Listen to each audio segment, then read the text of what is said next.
Hi everyone, it's Jerry Enchantress. I'm here with another flip through and review. I'm really excited about this. I've been wanting to get Gregory Scott's tarot, and the last time I tried, it was sold out.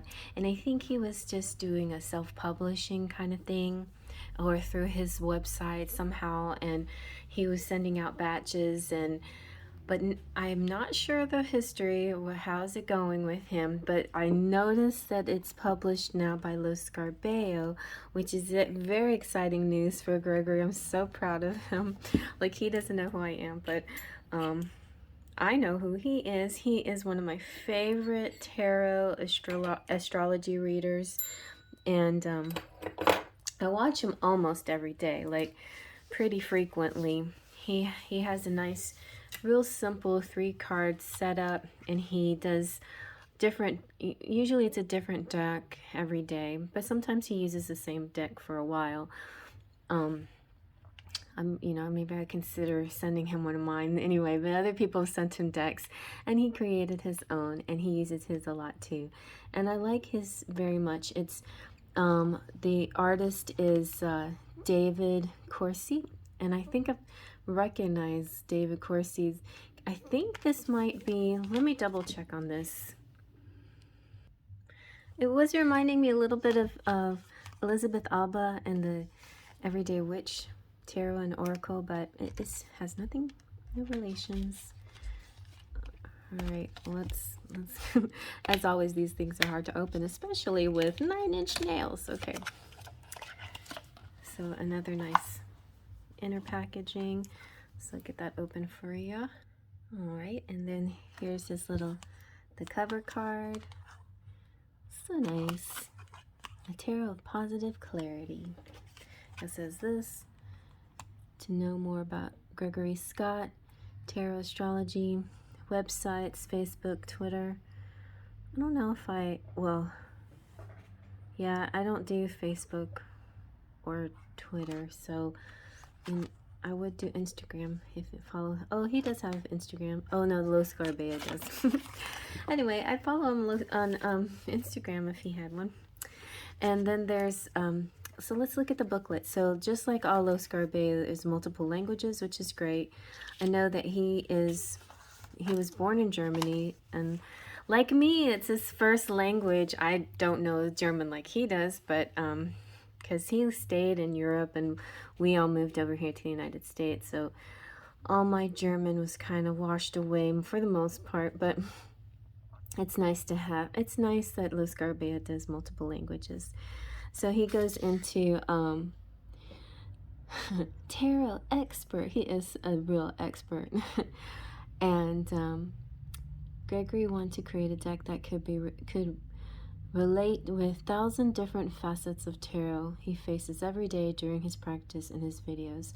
A tarot deck that could be constantly relatable, that could be immediate without losing depth, powerful without being aggressive, empowering without being condescending.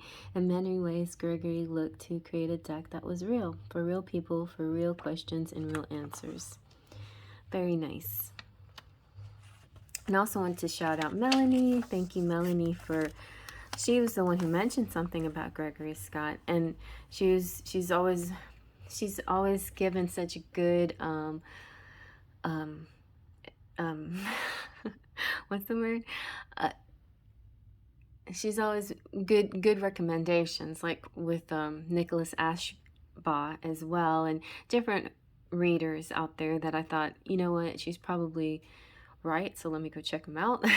and I really do like him, especially the astrology part, which is, as much as I've studied astrology, I've never gotten into it so deep that I could consider myself an astrologer and I can read charts. But I have a very understanding of kind of a general understanding, but I like to follow his interpretations because it helps clear a lot of questions up in my mind about how to read it. So anyway, here's like how to use the deck and how to read tarot. Nice practical advice. little bit spread and major and minor explanations. Oh yeah, and then it just goes on to then the suits, so on, so on, and so on. And then you go into the next language. Cosa c'è dietro a un mazzo? A Tarot di Gregory Scott. So yeah, so basically your book is like, if you speak English, your book is right there at the beginning. All right, so, and let's see, anything at the very, very end? Nope. How to find him, that's it. Here's all his Patron. Oh, he does have an Instagram. Okay, Gregory Scott 444. I'll go find you. I thought I might have been following him, but I'm not sure. But definitely following him on YouTube and making a daily practice out of it. Okay, so now let's take a look at the lovely cards. I hope this lighting is good for you. There's the Fool. The Magician. This is the card where I thought it looked a little bit like a different artist. Very nice though. The High Priestess. The Empress. I like that. Kind of like standing out in the crowd. The Emperor. This is good too because the Emperor is more than a king, you know. The Emperor he rules like whole lands, you know, continents and things, not just a kingdom. The Hierophant. Oh, the Child. Interesting. Interesting. The Lovers. That's nice. It's a very friendly kind of lovers, but it's nice. We've got the Chariot.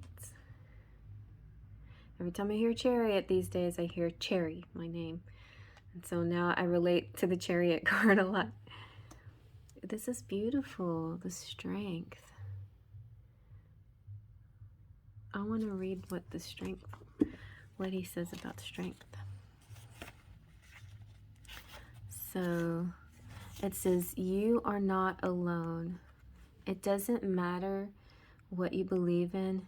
It may be God, it may be friends, it may be loved ones, it may be your higher and deeper self, but you're not alone. It may seem so, but you're not alone. Reach out and help will come. Strength will come. Interesting. I like that interpretation. That mind full of brambles. Very nice. And we got the Hermit. The Wheel. It's good to show the sides of the wheel because there is a up and a down to the wheel. I always like to just plain interpret it good luck, you know, good fortune. If the wheel is going to show up, it's good fortune. But interesting, if you read reversals and it comes out, it could be some bad luck coming to you. So that's kind of an interesting, you know, I might just do reversals with this deck. Who knows? Then we have Justice. That's an interesting Justice as well. Okay. All right, let's go to Justice. Consequences. To me, my Justice card is a win in your favor. This one is, every action is connected to other actions in a chain. There are always consequences, and there is justice in this. Of course, if we act with justice, we should never fear justice. Very nice. This would make a good deck for my politics reading that I've been wanting to do. All right. Then we have the Hanged Man. Very good. And Death. What a beautiful death. I like Death because the death represents Scorpio. And this is like the prettiest death card I think I've ever seen. I've never seen Death card look almost like the Sun card. It's really pretty. Let me see what he says about Death. Sorry, but this is just slightly different interpretations than I was expecting. So this is emptiness, okay? I guess so, like a void or emptiness, like a clean slate. Only an empty cup can be filled. Only an empty landscape can give freedom. Death is not an end. It is not just closure. It is transformation. It is a blank slate for our future selves. Yeah, I like that. It's like clearing the slate. Like, you know how you always hear with the death card, letting go of something old so you can bring something new. Well, this is not showing the old or the new. This is showing that blank slate when everything's clear to allow, you know, to allow. I like that very much. Very nice. Good idea. So we got temperance. Sweet. Very nice. Oh yeah, and the 3 phases of the woman. That's a good one. The maiden, the mother, and the crone. We have the devil. Okay, that's interesting. The coloring, the softness of the cards, you know, the artwork is just so beautiful. I like it very much. So, and it's the artwork too seems like real, but not like, you know, not like photographic photo manipulation type real. It's actual artwork, but it's softer, but it's not so soft like the crystal tarot, which I liked, but it just kind of got to me. It was just sort of like the people were just sort of lumpy, kind of like, oh, I don't know. I just needed a little more definition in their figures and whatever. And there was a lot of females, which is fine, but I like this so far a little bit better than the crystal tarot because of more defined figures and characteristics of people. It's very nice, very well done. Okay, so the devil is saying blocked. This is a good card to have, you know, in readings. This is imprisoned. The strongest chains are those we have forged for ourselves. There are addictions, wounds, prejudices, and they all block ourselves from going forward. They let us like people we don't want us to be. And yet, they are also hard to shake away. Interesting. All right, and then we got traditional tower. And the star, beautiful. That's a really beautifully drawn card. And the moon. The brambles. The moon is thorny path. When we feel lost, everything seems dangerous and our road is full of shadows and thorns, but they're just phantom images created by our imagination that feeds on our fears and insecurity. The moon is bright, and even in the shadows, there is light for the brave of heart. And the sun, I think there is just... the sun is the easiest to interpret. Like every sun card in every deck, oracle or Lenormand or any other place is always just pure happiness and brightness. And then we have judgment. So this is another kind of like everyday interpretation, you know, human interpretation. What is important? A time of judgment is not always forced from outside. We need to be able to sometimes look at ourselves and draw a balance of what we are and what we have done and what we have achieved. Things that always seemed important maybe will be left behind, and that will bring a sense of relief rather than loss. So, like, you know, sometimes we're our own worst critic, you know, our own harshest judge. And maybe the angels are here to say, hey, don't be so hard on yourself, you know?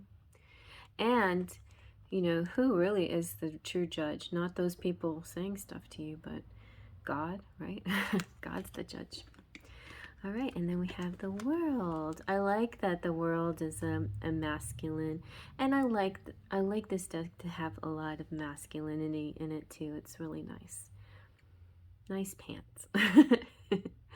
All right, so the world is potential fulfilled. That makes sense. Okay, now let's get, I'm not going to get, I know I'm getting very detailed about this, but I'm going to go ahead and go through them a little bit faster. Let's go to the cups. They all look pretty traditional anyways.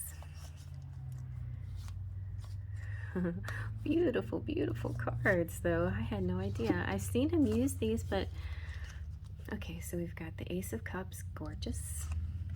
Ooh, Two of Cups, gorgeous. Three of Cups, nice.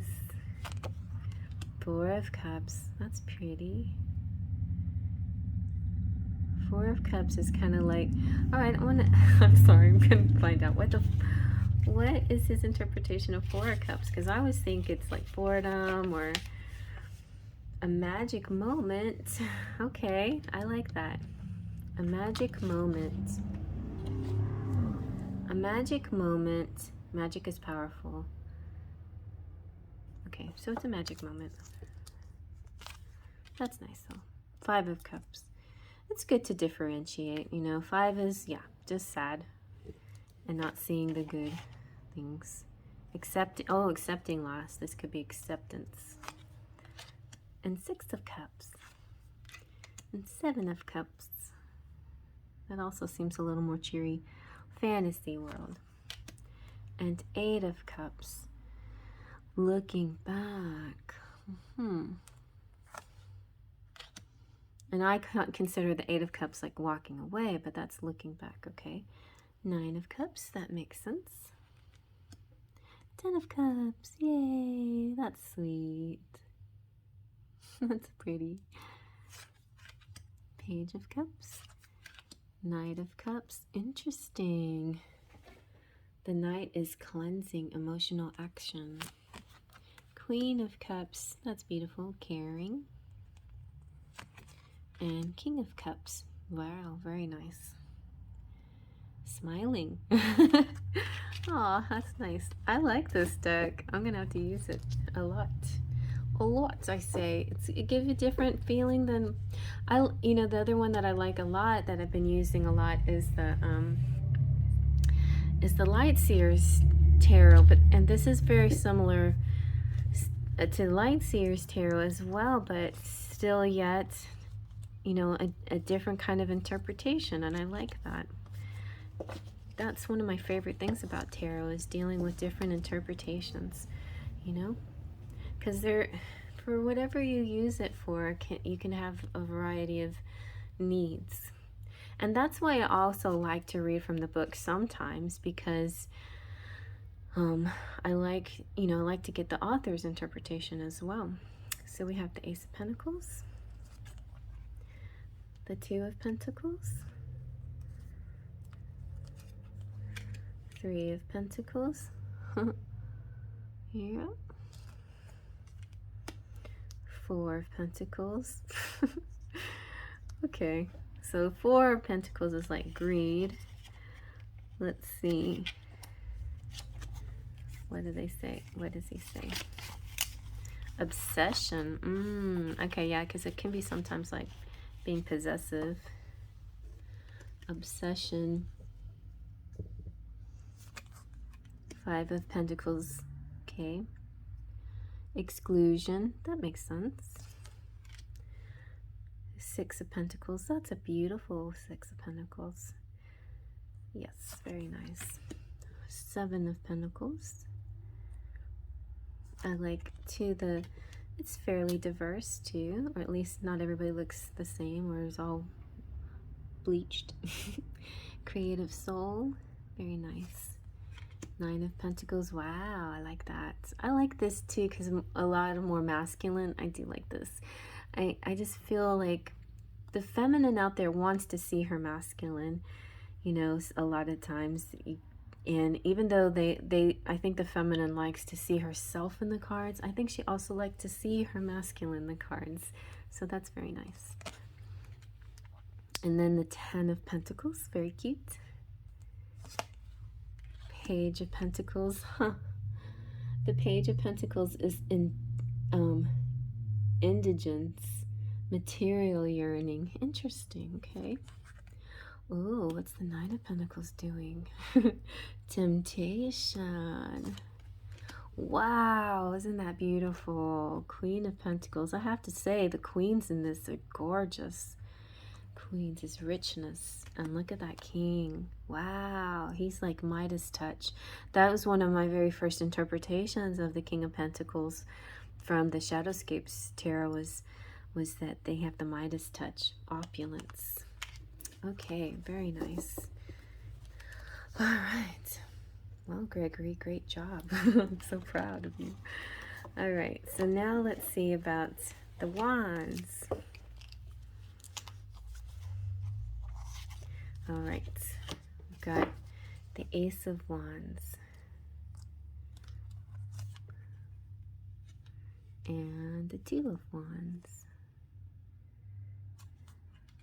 Three of Wands. Let's see why there's a lion there in the three. I guess strength. Be strong, hang in there.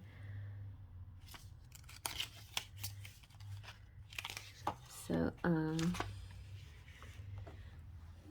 Gates of Fortune. Okay. Okay.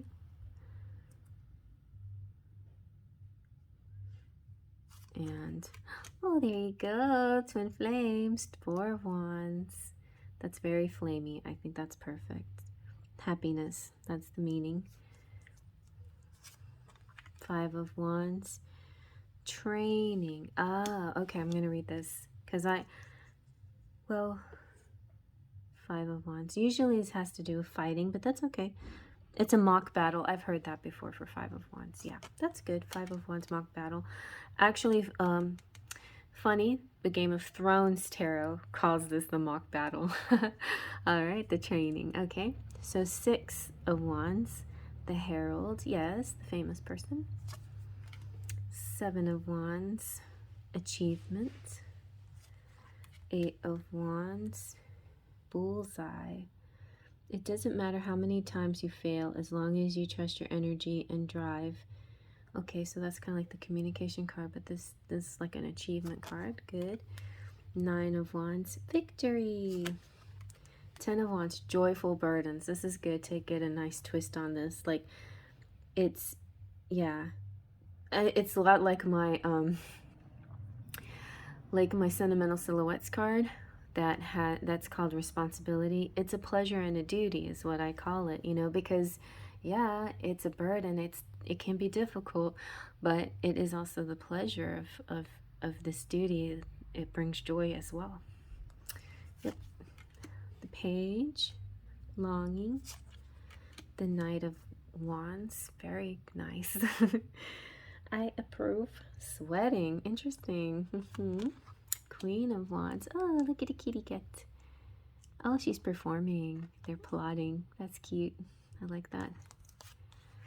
Oh, look at that King of Wands. How pretty. That's so pretty. Look at that beautiful smile. Let's see if it'll zoom in. Gorgeous. I wonder if he is the artist that has, maybe he's done the images for Doreen's decks. Some for angel decks, because they're so pretty. Okay, let's see about the swords. So here's Ace of Swords, nice. Two of Swords. Let's get interesting. Two of Swords. This is at the edge of a precipice. This is a hard suit, right? The sword suit. The Three of Swords, suffering. But it's not quite, it doesn't have to be heartbreak. It could be of your own making, right? So, virtue and innocence cannot save people from pain. Pain is part of the game we call life. It often comes from outside events over which we have little control. Healing, however, starts from inside ourselves. Right. Ooh, Four of Swords. Ay, ay, ay. Threat and menace. That, though, normally Four of Swords is like the meditation guy, so that's a little bit different interpretation. But that's okay. you know, if he wants to go there, that's fine. Five of Swords, submission. Anxiety brings us to see the world as the place of winners and losers. Okay, winners and losers. When we are among the first, we forget how to feel when we lose. And when we lose, we forget that we still have the right to raise our chin. Interesting. Interesting. It's the Five of Swords and Seven of Swords that often have me confused. So that's a pretty good interpretation. Six of Swords. Murky waters. Another source of conflict is confusion. So the Six of Swords usually is about like a transition, like is like the family getting on the boat and going somewhere, but this is a little bit different. I like how the swords in his deck represent kind of like mental disorders a little bit, you know, just kind of like emotions that we go through that sometimes we don't even need to go through them. It's almost like self-imposed things that we do to ourselves. The Seven of Swords is subterfuge. That's a good word. Gems are difficult to acquire if everyone can see how valuable they are. Sometimes one needs to act in the shadow, using cunning and deception to reach what is truly worth reach what is truly worth to reach. That's an interesting interpretation, but I like that because I always am trying to find the positive interpretation of Seven of Swords. And yeah, he's taking the jewel. But if everyone knew how valuable they were, sometimes you need to act in the shadow. It's kind of interesting. Sometimes you need to act in the shadow. All right, an Eight of Swords, falling down. A Nine of Swords, nightmares. Yeah. 10 of Swords, two sides. Many people, including us, have inner pains. We should never judge a book by its cover. What a smile can hide is maybe suffering and despair. We need sensibility, not presumption, even with ourselves. For sure. Yep. Page of Swords, experimenting. Knight of Swords, arguing. Queen of Swords. Queen of Swords always gets a bad rap. Let me see what this one says. Pruning. Intellectual understanding. That's good. Sometimes it's necessary to compartmentalize, to exclude some things, usually unpleasant things, to have an untainted space where good things can grow. Very good. It's hydrangeas, my favorite flower. And then the King of Swords, writing, the intellectual maturity. Very nice. Wow, I like this a lot. I feel like I picked Gregory's brain. Very nice. This is a beautiful deck and good job. And I can't wait to use it. I hope you guys liked it too. So let's see. I mean, it's just shuffle like a dream because it's Scarabeo and it's very slippery. And let's see.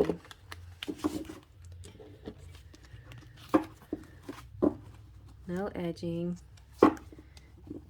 Nice backing.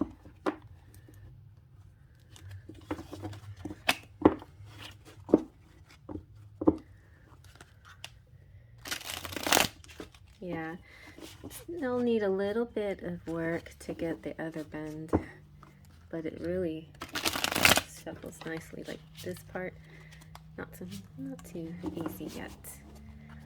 That's okay because it's shuffling very nicely. Very nice. There you go, guys. Amazing deck. Thank you, Gregory. Thank you, everybody. Thanks, just Pixie Dust.